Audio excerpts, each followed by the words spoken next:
Incoming solar radiation और insulation. और ये इनकमिंग सोलर रेडिएशन आती है इलेक्ट्रोमैग्नेटिक वेव्स के फॉर्म में अर्थ पर। ये सन है, यहाँ से इलेक्ट्रोमैग्नेटिक वेव्स के फॉर्म में इंसुलेशन आती है, वो उन्हीं वेव्स को इंसुलेशन कहा जाता है।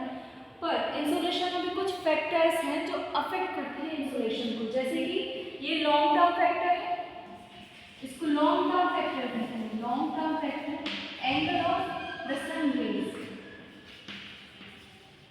एंगल ऑफ सन रेज का मतलब होता है जो सन रेज आ रही है उसका और tangent to the earth surface का एंगल जितना होगा। तो एंगल ज़्यादा होगा, एनर्जी ज़्यादा होगी, एनर्जी जब ज़्यादा होगी तो टेम्परेचर भी ज़्यादा होगा। और एंगल ऑफ इंसिडेंट को हम दो तरह से देखते हैं, सबसे पहले वर्टिकली और एक स्लैंट। अगर यहाँ सीधी सनरेज पड़ती है, ये वर्टिकल एरिया को जब इक्वेटर है, इक्वेटर को हीट कर रही है वर्टिकल एरिया पर, तो इसकी एनर्जी ज़्यादा होगी। क्यों होगी? क्योंकि कम एरिया को हीट कर रही है। जो वर्टिकल रेस रहती है वो एरिया कम कवर करती है, और वो एरिया कम कवर कर रही है जिसके कारण क्या हो रहा है, एक इतने से एरिया पर भी जब सनलाइट डायरेक्ट पड़ेगी तो वहाँ का टेम्परेचर ज़्यादा होगा। ये कंडीशन है इक्वेटर की। अगर हम पोल ओवर जाएंगे तो ये सन रेज थोड़ा ज़्यादा एरिया कवर कर रही है, तिरछी हो रही है। इससे क्या हो रहा है कि एरिया तो ज़्यादा कवर कर रही है पर यहाँ पे हीट एनर्जी ज़्यादा नहीं होगी, एनर्जी ज़्यादा नहीं होगी, यहाँ का टेम्परेचर कम हो जाएगा। फॉर एग्जाम्पल ये ए है, सनलाइट का सन रेज का एक बैंड मान लीजिए, एक ए और ये बी। तो जो ए है ये वर्टिकल रेस है, इस एरिया पे जब आ रही है, ये एस एरिया है, तो देखिए कितना कम एरिया कवर कर रही है as compare to band b. वही बी जो है ये पूरा एरिया कवर कर रहा है, और वही ए केवल इतना ही एरिया कवर कर रही है। लेकिन यहाँ का टेम्परेचर क्या है, यहाँ का temperature as compare to the area that. So the next third one is ये शॉर्ट टर्म फैक्टर है, distance between sun and earth. Mainly ये दो तरह से डिफाइन होते हैं, एक सबसे दूर हो जाना और एक सबसे पास तो नहीं लेकिन फिर भी पास आ जाना। तो ये है एपीहीलियन और ये है पेरीहीलियन। तो पेरीहीलियन मींस जब सन और अर्थ का डिस्टेंस कम है, अप्रॉक्स 91 मिलियन माइल्स होता है, नॉर्मली 94 मिलियन माइल्स होता है, पर एपीहीलियन के टाइम 91.06 मिलियन माइल्स हो जाता है वही पेरीहीलियन के टाइम, और वही एपीहीलियन के time 95 something approx million miles हो जाता है एपीहीलियन के टाइम। और ये होता है जनवरी 3 में और ये पेरीहीलियन जुलाई 4 में।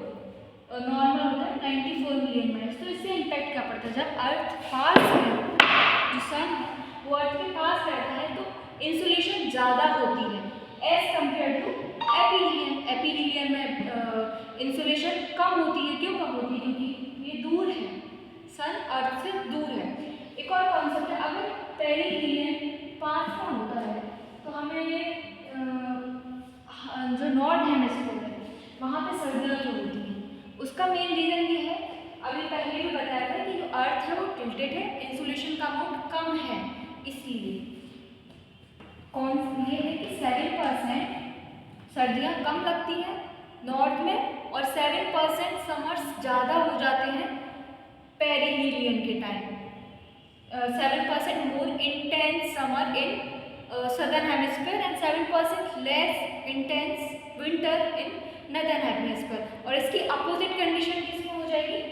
एपीहीलियन में। एपीहीलियन में 7% ज़्यादा लेस हो जाएंगी समर नॉर्दर्न हेमिस्फीयर में, और यहाँ पे विंटर्स 7% हाई इंटेंस हो जाएंगे सदर्न हेमिस्फीयर में। ऐसा क्यों होगा? क्योंकि एपीहीलियन की कंडीशन में इंसुलेशन का अमाउंट कम है। अब हम बात करते हैं सन स्पॉट्स। सन स्पॉट्स, तो जो सन स्पॉट्स रहती है, जो डार्क स्पॉट्स है ना ऑन द सरफेस ऑफ सन, ये सन है, तो ये डार्क स्पॉट जो है इन्हीं को सन स्पॉट कहा गया है। और ये प्रेजेंट कहाँ रहते हैं? फोटोस्फीयर में प्रेजेंट रहते हैं। ये outer part of sun, cycle of 11 month, हर 11 मंथ में ये इंक्रीज होते हैं। तो जब ये सनस्पॉट इंक्रीज होते हैं, जब ये इंक्रीज होंगे तो इंसुलेशन ज़्यादा आएगी। अमाउंट ऑफ इंसुलेशन जब ज़्यादा होगा तो टेम्परेचर क्या होगा, टेम्परेचर ज़्यादा होगा। वहीं अगर डिक्रीज होते हैं तो टेम्परेचर कम होता है। इतना ही कॉन्सेप्ट है सनस्पॉट्स का। अब नेक्स्ट टॉपिक पे मूव करते हैं, that is effects of atmosphere. ये सन है, यहाँ से इंसुलेशन आ रही है, तो ये स्पेक्ट्रम, इलेक्ट्रोमैग्नेटिक स्पेक्ट्रम है, इसके थ्रू अब ये अर्थ पे जब आती है तो ये 2% अल्बिडो ऑफ अर्थ कहते हैं, 2% यहाँ से वापस जब जाती है तो क्या होता है, ऑब्जर्वेशन होता है, रिफ्लेक्शन होता है, लॉन्ग वेव्स की फॉर्म में स्कैटरिंग होती है।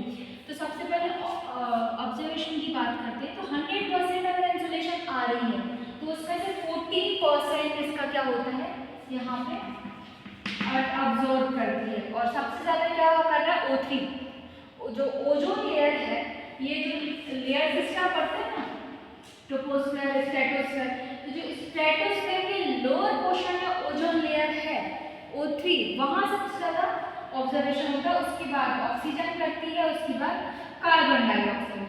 अब बात करते हैं स्कैटरिंग। तो जो 23% होता है इंसुलेशन का, वो स्कैटरिंग में जाता है।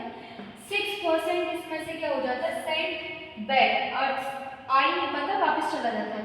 17% ही केवल अर्थ पर आता है। और इसकी भी क्या कंडीशन है कि जो पार्टिकल्स हैं अगर उनकी वेवलेंथ कम है as compare to incoming solar radiation, तभी स्कैटरिंग पॉसिबल है। यही रीज़न है कि हमारा स्काई ब्लू क्यों है, क्योंकि ब्लू की स्कैटरिंग ज़्यादा हो जाती है।